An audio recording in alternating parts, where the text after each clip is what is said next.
Bien, estamos de vuelta y ya se puede ver directamente en pantalla a nuestro invitado del día de hoy. Me refiero a Marcelo Yapses, que está en comunicación con nosotras porque yo te quiero presentar como director de la plataforma Contar, pero bueno, vos me dirás mejor exactamente cuál es la situación. Marcelo, bienvenido a Clase B. Hola, gracias por la, por la comunicación y por el espacio. En principio, soy productor de cine, básicamente, esa es mi tarea principal, además de militar en distintas áreas de la cultura, pero básicamente soy desde hace mucho tiempo productor de cine. Y en, en esa circunstancia fui hace bastantes años creador el primer productor general de la Sí. plataforma Inca TV, que luego fue Cinear, y ahora desde hace 2 años y medio fui designado en la plataforma Contar, que es la plataforma de contenidos públicos dentro de Contenidos Públicos Sociedad del Estado, que es una sociedad del Estado como RTA, como TELAM, como muchas otras. Y como muchas otras en esta nueva circunstancia posterior a las elecciones del año pasado, hay una política concreta de reconvertir estas en muchos casos virtuosas o muy virtuosas entidades públicas en sociedades anónimas con un solo accionista, que sería el Estado, y en ese proceso está Contenidos Públicos, y en esa situación también ha habido digamos, en este famoso No hay plata, ha habido digamos, un cese de las producciones de Encuentro y Pacapaca, porque Contenidos Públicos agrupa Encuentro, Pacapaca, Deporte B y la plataforma Contar.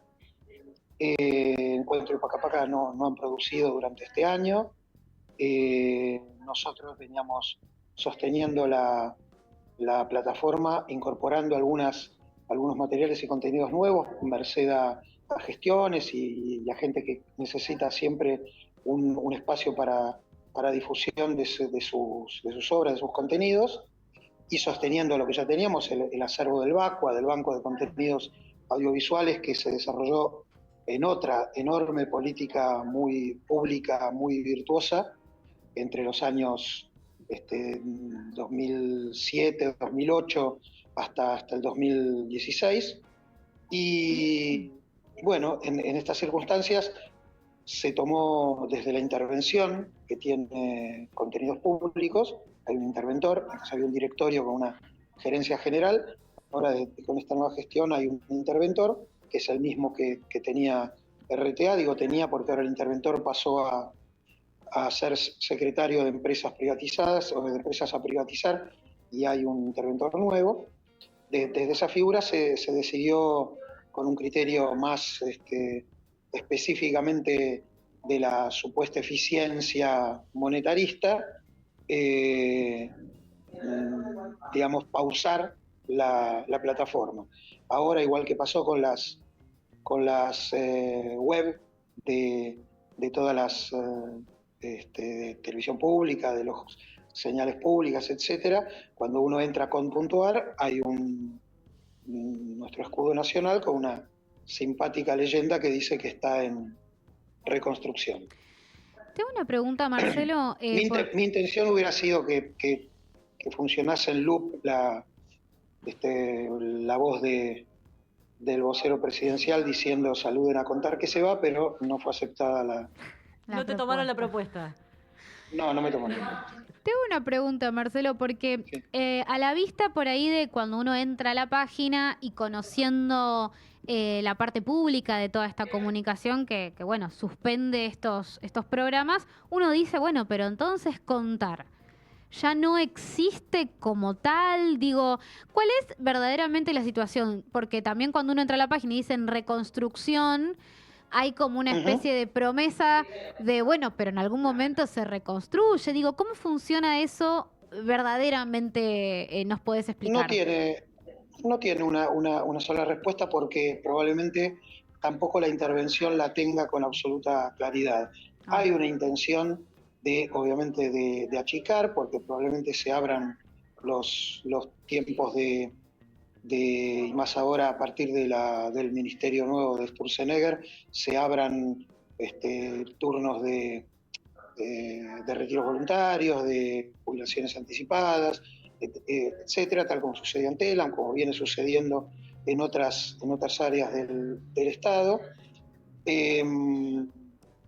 Y eso, digamos, achique un poco la grilla de personal. También hay una intención en algún momento expresada, de unir a todas las plataformas, es decir, que Cinear, que pertenece al Inca, que es otra repartición, porque además Inca responde a Capital Humano, sí, que hoy está en duda si Cultura quedaría dentro de Capital Humano o pasaría a Secretaría General de la Presidencia. Entonces también ahí hay otras discusiones.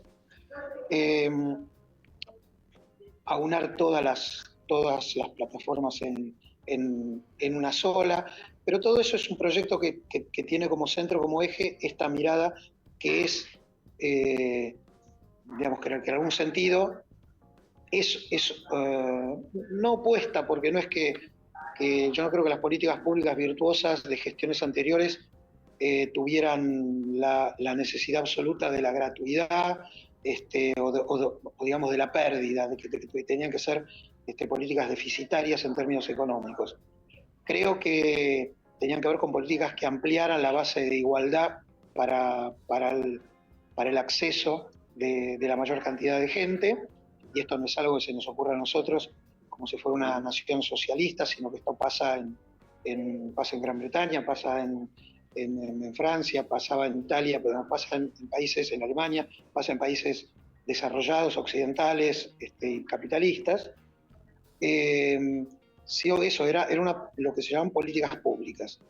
Este nuevo gobierno es refractario a lo que se llaman políticas públicas y entienden que eso debe ser reemplazado por políticas de eficiencia en cuanto a el Excel de ingresos y egresos.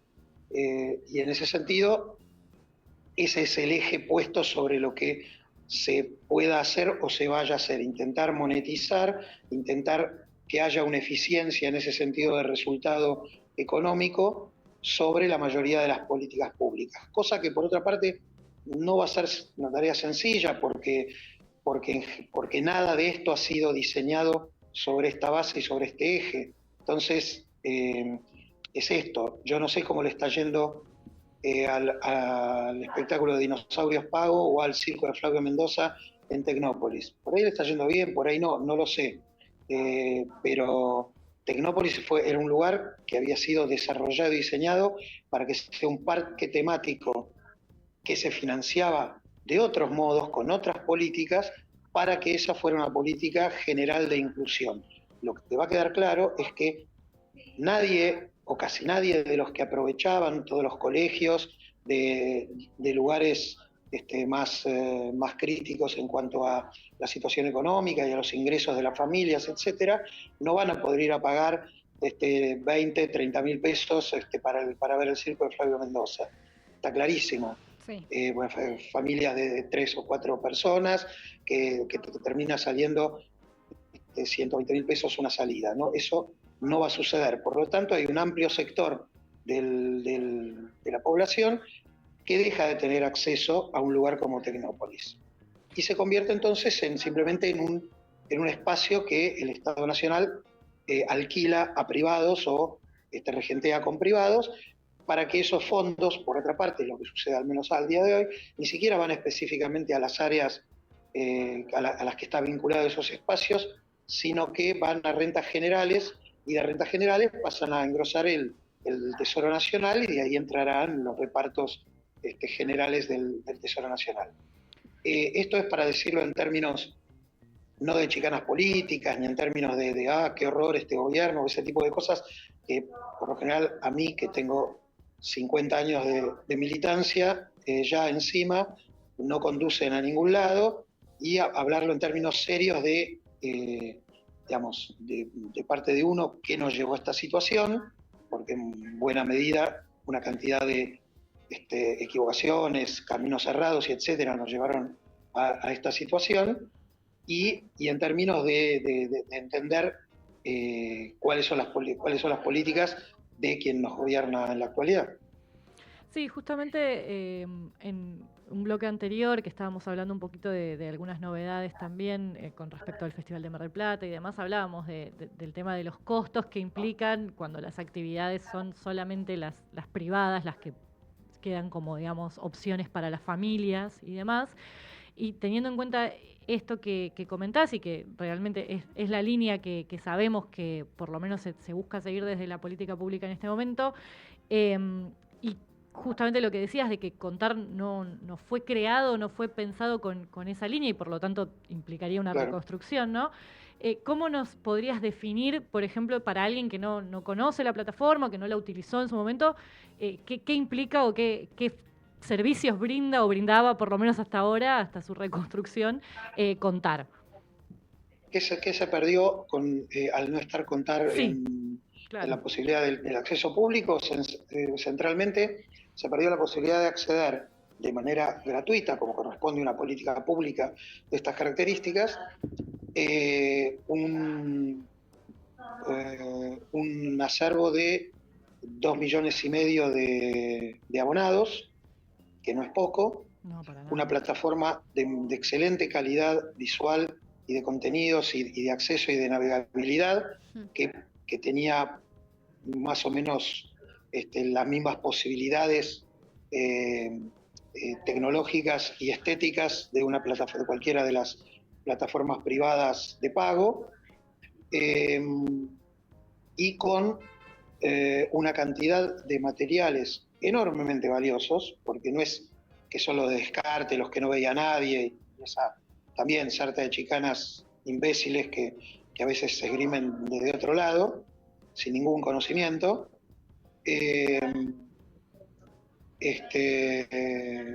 A esa gente también habrá que decirle que el mayor tesoro de las obras del Renacimiento y muchas posteriores, que hoy, que desde hace decenas y decenas, desde hace un siglo, se ven en los museos de todo el mundo, en general fueron rescatados de talleres y de sótanos de sus autores y no habían tenido ninguna visualización y ningún desarrollo, y hoy son las grandes obras del acervo universal de la cultura. Entonces, medir por ese tipo de deficiencia es una forma imbécil de ver las cosas.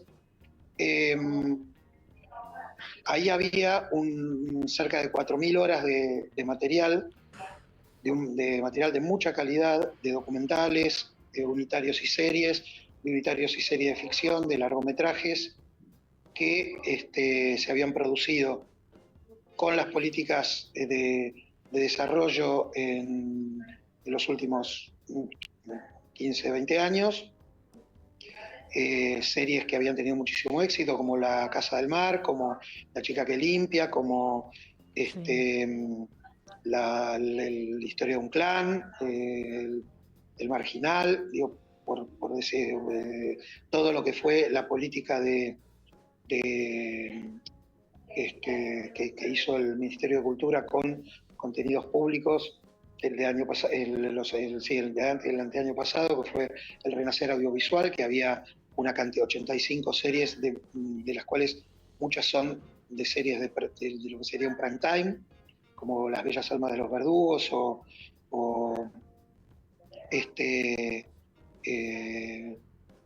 Magnicidios. Hay muchísimo material enormemente valioso, que tuvo una visualización y en algunos casos mucha visualización, porque llevamos las mediciones, y por otra parte la plataforma tenía la posibilidad de que uno pudiera a un clic tener Encuentro Paca Paca y Deport TV en vivo, pudiera tener Cinear en vivo, pudiera tener la televisión pública en vivo, muchas veces contenidos deportivos o partidos importantes de selección tenían una visualización mucho más alta a través de la plataforma por el hecho de verlo en el dispositivo que en la televisión. Tal cual. Era una plataforma muy amigable, que realmente tenía un desarrollo federal, amplio y de contenidos generales. Decir que era una plataforma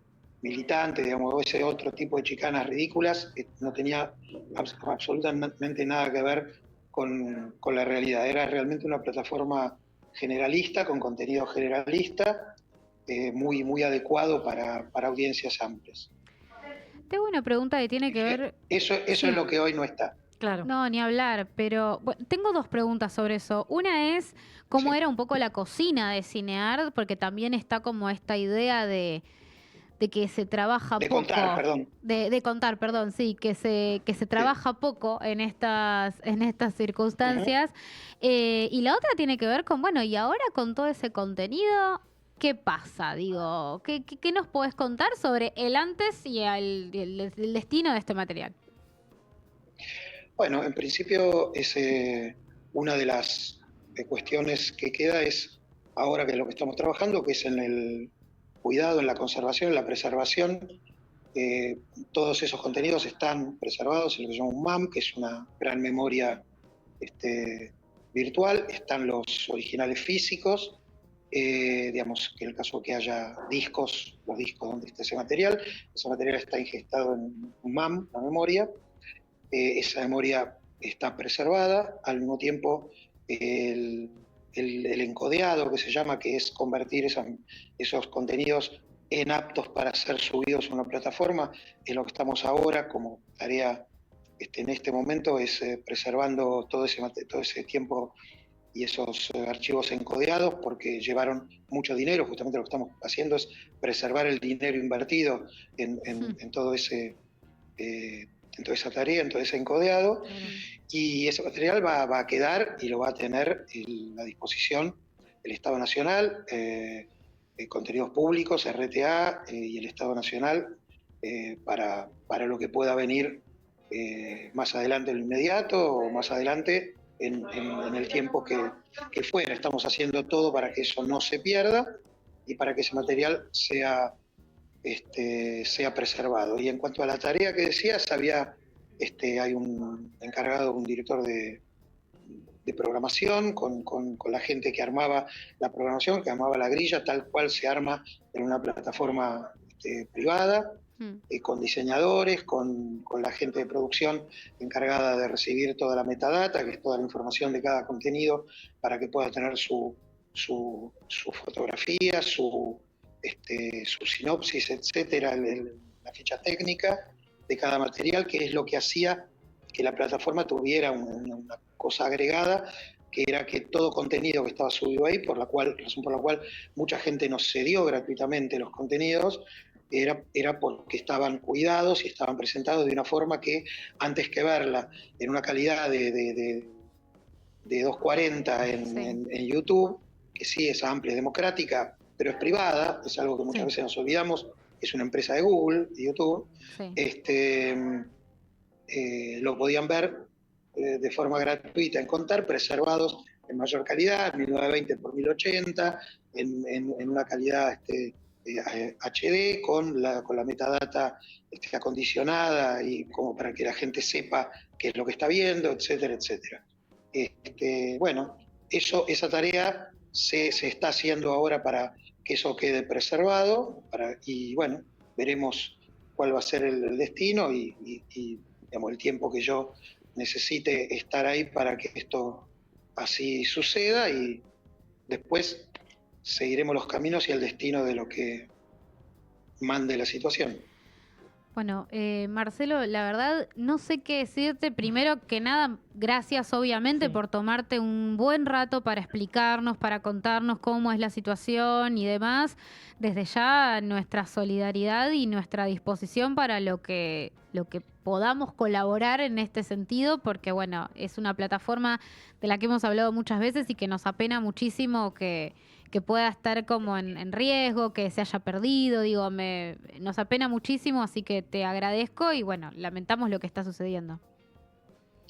Sí, es lamentable, pero también creo que la tarea es seguir trabajando, como hacen ustedes, como hace tanta gente, desde lo público, desde lo privado, de la forma que se pueda, y no olvidarse que uno tiene que exigir mucho más a lo propio, porque si no después queda la queja para cuando no se puede, y que cuando no se puede lo que hay que hacer es trabajar en la acción comprometida, no llorar ni quejarse, porque para eso no hay tiempo, como dice Dolina, demasiado tarde para lágrimas, y creo que es eso, que cuando uno se encuentra con situaciones donde son más amigables, donde hay canales de comunicación más propios, en gobiernos en principio más afines, uno ahí tiene que ponerse exigente, y muy exigente, Sí. porque cuando uno elige un gobierno, lo elige para que realice y lleve adelante las políticas para las cuales fue votado, que es algo que en un punto está haciendo este gobierno. Entonces, después el electorado volverá a decidir si lo hizo o no lo hizo, y si convenció o no convenció. Sí. Pero no hay que ser complaciente con lo que uno vota y decir, bueno, pero, claro, la situación, no hay que ser complaciente, al contrario. Cuando uno toma las responsabilidades para hacer política y para hacer políticas públicas que se convierten en políticas de Estado, tiene que estar comprometido y tiene que dejar hasta lo último en hacer lo que tiene que hacer, y el electorado y las militancias tienen que exigir realmente que eso se cumpla, porque si no, después pasa lo que pasa. Totalmente. Sí. Gracias, Marcelo, te mandamos un saludo enorme. Gracias. Muchas gracias a ustedes y siempre a disposición. Adiós. Ahí estábamos conversando con Marcelo Yapses, director, productor de cine y director de Contar. Así que bueno, ahí nos contaba un poco la situación. Una pena, verdaderamente una pena, pero está buenísimo escuchar a quienes trabajan y trabajaron todo este tiempo para que esto pueda suceder, y entender que no es una cuestión de, no sé, como yo subo los videitos de Clase B a YouTube todos los viernes, tal cual. Sino que hay mucho más trabajo detrás. Sí, y todo lo que solemos hablar y conversar también al respecto de lo que es la conservación y la preservación, ¿no? Todo lo que comentaba al respecto también de lo que implica tener ese material y tener ese acervo, que es nuestro acervo cultural, al fin y al cabo. Exactamente, y pienso mucho en esto que Marcelo nos contaba recién, de, bueno, estamos trabajando para que esto no se pierda, pero esto, mal que mal, termina siendo parte del acervo que queda a voluntad, o sea, a disposición del Estado. Y bueno, ahí es donde por ahí pongo mi mayor punto de incógnita, de decir, bueno, que el Estado, si no lo quiere mostrar, que no lo muestre, pero que no lo... Pero que no se rompa. Exactamente. Así que lo cuide, que por ahí en algún momento volvemos a saber usarlo, no lo sé. Así que bueno, Nancy, ¿algo más que te quede por decir o vamos a escuchar un tema? ¿Qué pensás? ¿Qué querés? Yo diría que es momento de irnos a escuchar una canción para volver, poder volver y seguir hablando de más cine. Y en este caso escuchamos You Don't Know Nothing de Saltless Mind. You don't know nothing about it, boy. I already know you don't know nothing about it. You don't know. Go like this.